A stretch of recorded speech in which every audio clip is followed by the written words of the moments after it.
Good morning, BookTube. This is Johnny. This morning I was watching videos and I noticed the ones I watched, the person would say their name. And I thought to myself, do I ever mention who I am? I say, hello, BookTube. And I just assume that you know who I am, that I am Johnny. People, when I was growing up, I was called Johnny Ray. Ray is my middle name, and my wife is the only one that says Johnny Ray.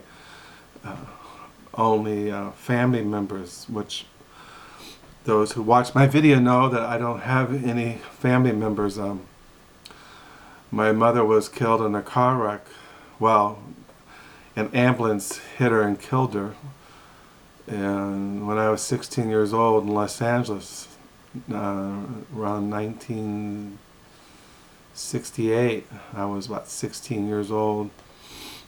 And I never knew my father. I was born out of wedlock. My mother, I'm the oldest of 5 siblings. So on my birth certificate is Johnny Ray, and but I don't. The only person who uses that is my wife, Johnny Ray. So yeah, I was this morning I downloaded. Well, last night I downloaded the video I made last night on Friday Reads, and I mentioned I had been reading Jesus' Son stories by Dennis Johnson, and I was reading them because I found out yesterday that Dennis Johnson had died, and I had made a video a while back in BookTube on my Dennis Johnson collection, so I didn't show my big stack of Dennis Johnson books. And the reason why I'm making this video is that when I make a video, I always watch it, and I always think to myself, things that I didn't say were things that I could have done, because it's like everything that I do, a video, writing in my diary, I always feel it's incomplete. I always feel that it's just fragment. It doesn't really set forth everything that I would like to have said or have written. Communication, that's one thing I find, is that real communication is really rare. Sitting down and talking to someone and you really feel afterwards that you've really communicated. And that's the same way about making BookTube videos. Have I really communicated why I think, for example, that Jesus' Son, the stories by Dennis Johnson, are really worth reading? I mean, I read this many years ago, and I read, like I said, almost 90 pages of this yesterday, and the stories are really interesting. But see, like, again, what does that mean? So I say the stories are worth reading. The stories are interesting. Well, why? Oh, what is that? And same as I mentioned this book, The Odd Woman and the City, a memoir by Vivian Gornick. I said, this is really worth reading. Well, what does that mean? I mean, it's like, am I really communicating anything? Am I really setting forth why is this worth reading? Why are these books worth reading? And I get clogged in my brain. I get like, well, where's the words? How to what does that really mean? They're worth reading, that they're interesting, that so, you know, I come up with a blank. It's always kind of frustrating.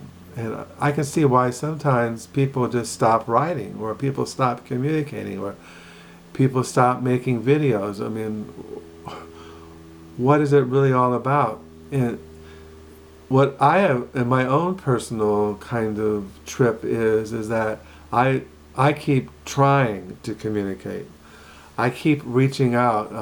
Now, the only way that I communicate these days is through my online diaries in LiveJournal and Diaryland.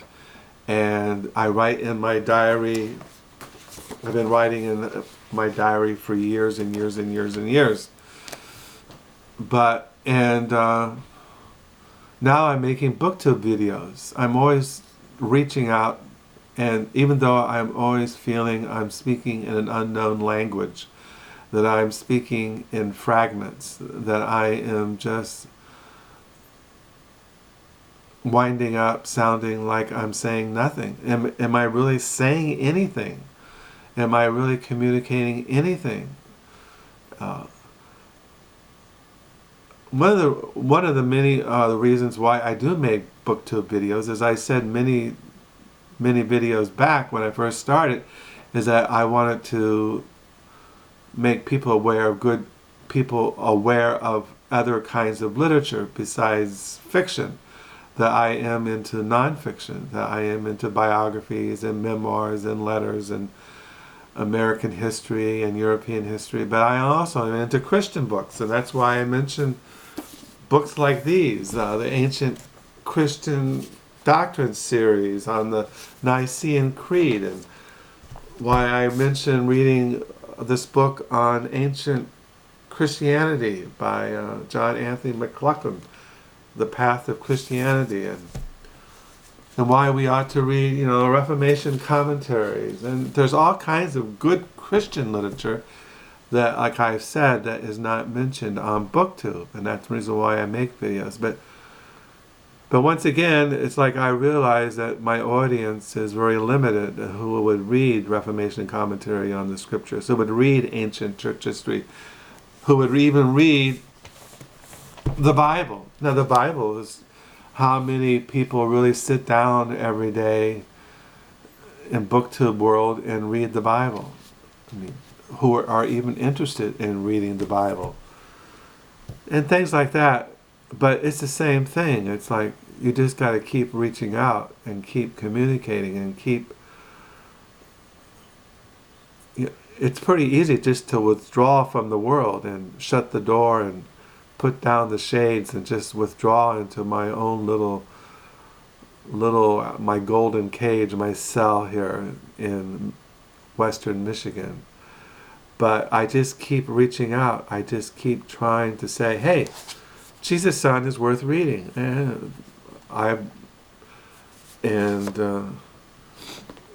Harry Crews. I mean, how many? I don't think I've come across anybody in BookTube right now who's read Harry Crews.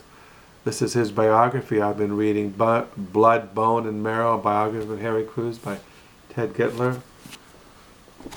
But how many people read Dennis Johnson? Or how many people read John Anthony McLaughlin?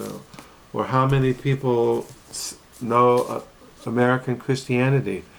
I've been reading this, The Evangelicals, A Struggle to Shape America by Francis Fitzgerald. This is a great overview of American Christianity. So like I said, I make a video and I feel, man, that was a complete flop. I really messed up on that one. But isn't that what life is all about? We go out there, and once in a while we have one of those transcendent moments when we realize, hey, I've really communicated. I've really touched something human, something real, something that is lasting. That my life, my words, my communication has somehow brought about some kind of something unspeakable, something mystical. So I'm sitting here this morning with these thoughts. It's 8/11. It's May the 27th, 2017. I'm writing in my diary. I'm 472. I'm not sure what I'm going to read this morning. My wife will be home in about 35 minutes from work. And around 9:45, I'll leave for the library, used bookstore, the Book Nook, and I will go through this day. And I just wanted to share some thoughts some morning reflections. Years ago, when I was teaching adult Sunday school, I always taped my classes, and then after I would come home after the morning church service, in the afternoons, I would listen to my Sunday school class, what I said and what I failed to say, and then I would write down what I needed to say or make more clear the next class. That's kind of like what I like to do in BookTube. I could make a video in BookTube and then I watch that video and say, man, that was really boring. That was really just going nowhere. And then the next video, try to do better. And that's all I can do, is maybe the next time, maybe after making videos for 3 or 4 or 5, 6 years, 10 years, 20 years, 50 years, one of those videos will say, hey, I really communicated my love for books, my love for words, my love for language, good prose, good character development, good plot, something that awakens my own humanity, that's something I've read that has been really worth reading. So I just thought I'd share these thoughts. I'll probably download this video just before I leave for the Book Nook. And I hope you have a good day. Like I said, my name is Johnny Ray, and I am a bookworm, and I will just keep reaching out. So till next time, bye.